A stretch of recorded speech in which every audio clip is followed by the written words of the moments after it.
الله معي الله معي يا نفس صبرا لا تجزعي ظلم العباد لا لن يعاد فذلك الجهاد ففيه مصرعي هيئة الأمم أضاعت الشيم نحمده ونستعينه ونستغفره ونؤمن به ونتوكل عليه ونعوذ بالله من شرور انفسنا ومن سيئات اعمالنا من يهده الله فلا مضل له ومن يضلل فلا هادي له ونشهد ان لا اله الا الله وحده لا شريك له ونشهد ان سيدنا ونبينا ومولانا محمدا عبده ورسوله اما بعد أعوذ بالله من الشيطان الرجيم بسم الله الرحمن الرحيم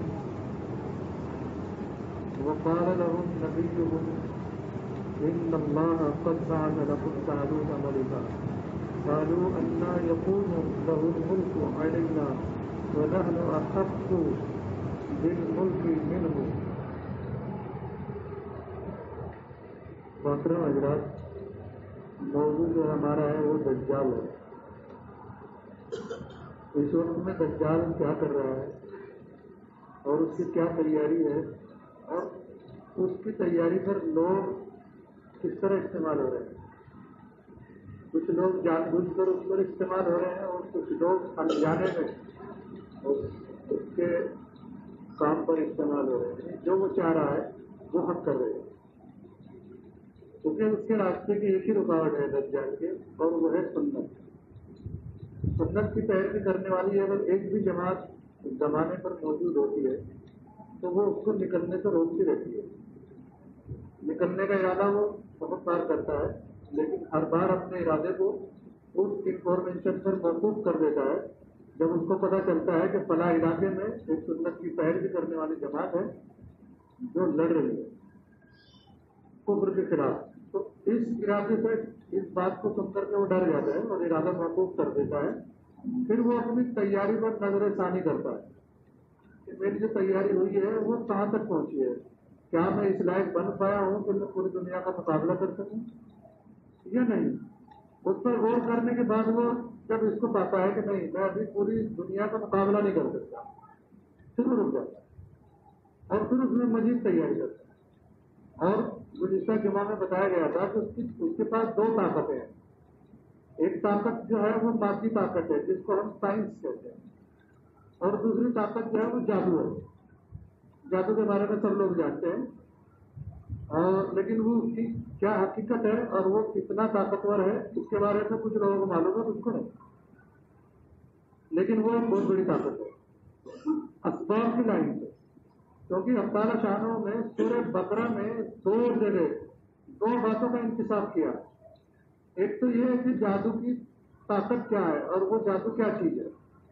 اس کو اللہ پاک نے سورہ بقرہ کے پہلے پارے میں تقریباً 100 یا 101 نمبر آیت ہے. یہ وَاتَّبَعُوا مَا تَتْلُو الشَّيَاطِينُ سے شروع ہو کر کے ایک بڑی آیت ہے. اس میں اللہ تعالیٰ شانوں نے بتایا کہ جادو میں کتنی طاقت ہے اور اس سے کیا نقصان ہو سکتا ہے اور کیا کیا ہوتا ہے. اس کے لیے باقاعدہ اللہ تعالیٰ شانوں نے دو فرشتوں کو دنیا میں بھیجا اور انہوں نے باقاعدہ اس کو پوری طرح واضح کیا کہ جادو کتنی پاور رکھتا ہے اور کیا ہوتا ہے. حضور علیہ السلام پر جو جادو کیا گیا تھا اس کے بارے میں روایت میں یہ ہے کہ لوگ آپ کو جادوگر کہا کرتے تھے، کیونکہ آپ کے کلام کے اندر وہ بات تھی کہ لوگ آپ کے دیوانے ہو جاتے تھے. اور ابھی قریب کے لوگوں میں ایک شخص گزرا ہے جو یہودی ہے، اس نے کتاب لکھی دا انڈر.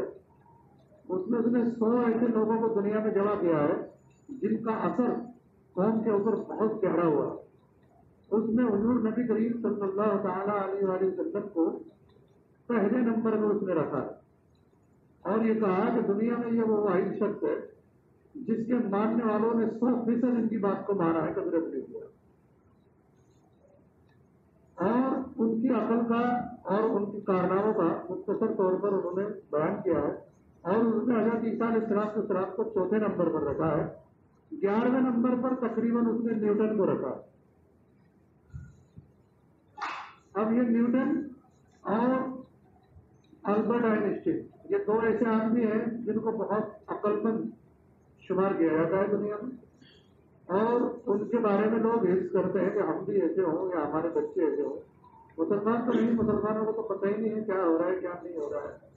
مسلمان تو بس آپس میں الجھے ہوئے ہیں، یا تو اپنے کھانے کمانے میں الجھے ہوئے ہیں، یا پھر یہ ہے کہ فرقہ پرستی میں الجھے ہوئے ہیں، ایک دوسرے کے خلاف کفر کے فتوے دینے میں، یا پھر ایک دوسرے سے اپنے کو اشرف بنانے میں لگے ہوئے ہیں۔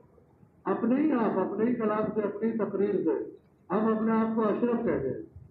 یہ زمانہ چونکہ گزشتہ زمانے ہی کا ریفلیکس ہے، جس وقت میں ہمارے ملک میں انگریز حکومت کر رہے تھے، اس وقت میں ہمارے ملک کے لوگ انگریزوں سے عزت کے تمغے لیا کرتے تھے، اور وہ رائے بہادر نام سے ایک ایوارڈ دیا کرتے تھے۔ جس آدمی کو رائے بہادر کہا کرتے تھے، جس کو کہہ لیتے تھے، وہ بہت اپنے آپ کو عزت دار خیال کرتا تھا لوگوں میں کہ میں رائے بہادر ہوں۔ یہ انگریزوں کی طرف سے ایک عہدہ دیا جاتا تھا، ایک ایوارڈ دیا جاتا تھا، اور وہ انگریز جب اس کو دیتے تھے تو حقیق سمجھتے تھے کہ ہمارے دیے ہوئے ایوارڈ سے عزت پائے گا، یعنی ہمارے نزدیک کسی کوئی ویلو نہیں ہے۔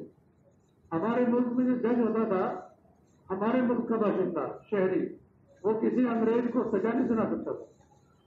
وہ ہندوستان کے شہریوں کو جو چاہے سزا سنائے، لیکن کسی انگریز کو، ادنا سے ادنا انگریز کو بھی وہ سزا سنانے کا مستحق نہیں ہوتا تھا۔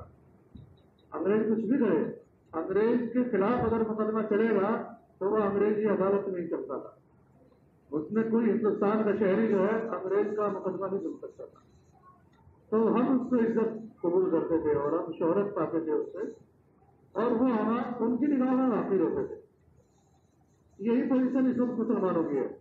ہم اپنے طور پر علامہ ہوتے ہیں، قائد ملت ہوتے ہیں، قائد اعظم ہو جاتے ہیں، کچھ بھی ہو جاتے ہیں، بس ایک دوسرے کو ہم پکار رہے ہوتے ہیں کہ یہ بہت بڑے عالم ہیں، بہت بڑے عزت دار ہیں، بہت بڑے محقق ہیں، بڑے صاحب علم ہیں، بڑے صاحب ثروت ہیں، لیکن کوئی ویلو نہیں ہے۔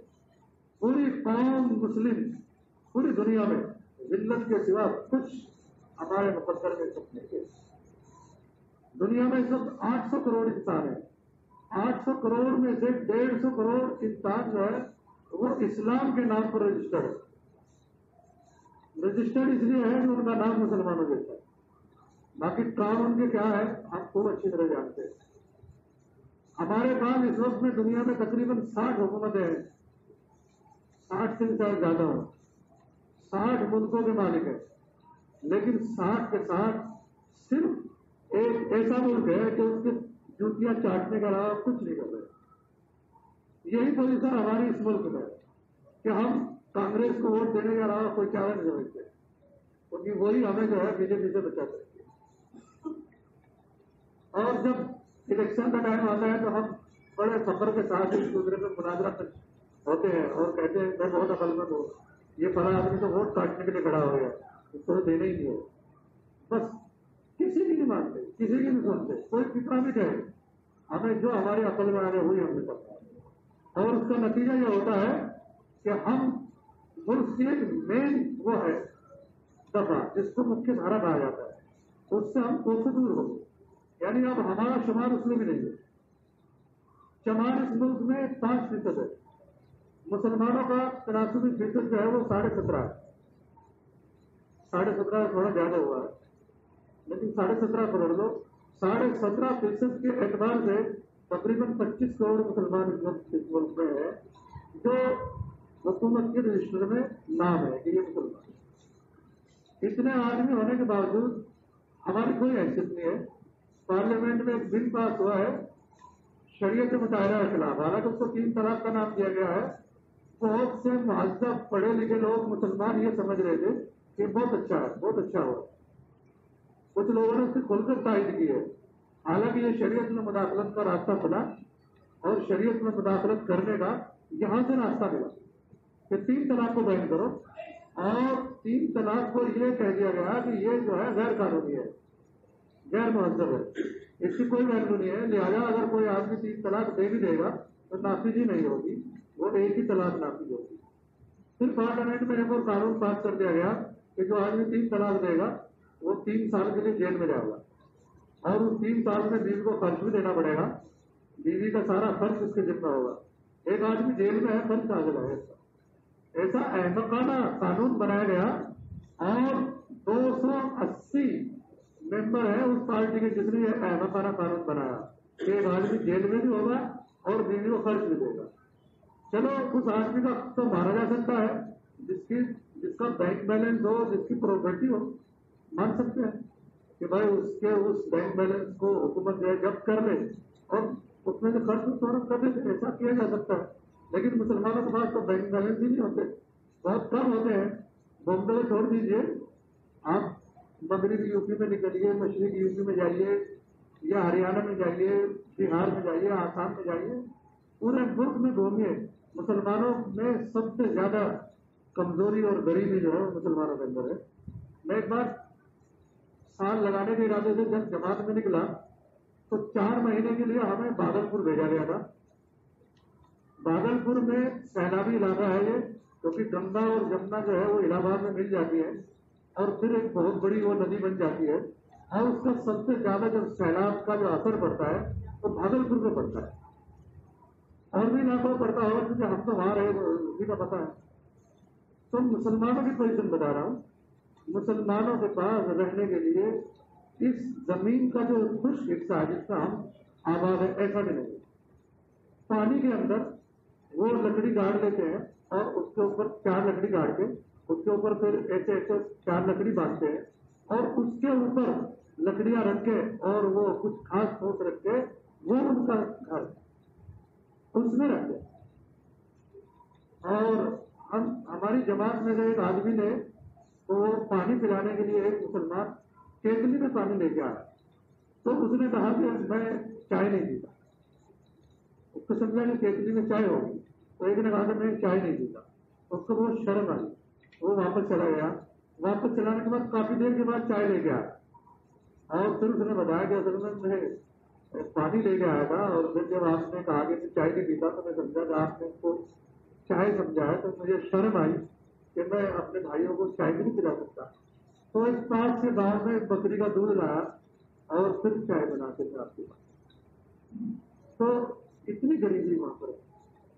پھر وہاں ایک اجتماع رکھا گیا تھا جس میں جماعتیں جو کہ کام کر رہی تھی شہر میں, یہ سٹی کی بات کر رہا ہوں, اس میں بھاگلپور سٹی. تو اس میں ہر گھر پہ جا رہے تھے, تشکیل کر رہے تھے اور تشکیل میں کہہ رہے تھے ارادے میں نام لکھو.